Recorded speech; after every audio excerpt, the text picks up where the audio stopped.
sual verilir ki, bir şəxs gedir İmam Hüseynin qəbrinin yanına və etiqad edir ki, ölülər eşidir.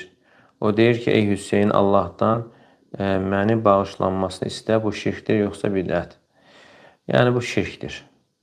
Və xüsusən də bunu dua formasında deyirsə, dua formasında Hüseyinlə istəyirsə ki, yəni Allahdan istəsin, bu şirk sayılır.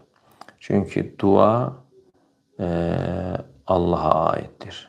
İbadətdir. İbadət də Allahdan qeyrisinə yönəldilə bilməz.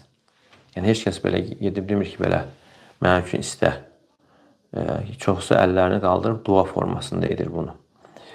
Və Allah Teala buyurur ki, وَأَنَّ الْمَسَاجِدَ لِلَّهِ فَلَا تَدْعُ مَعَ اللّٰهِ أَحَدًا. Bütün məscidlər Allahındır.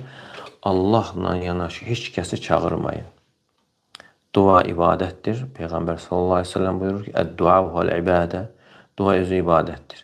Və dua da Allahdan qeyrisinə yönəldilməz. Yönəldilərsə bu şirk sayılır.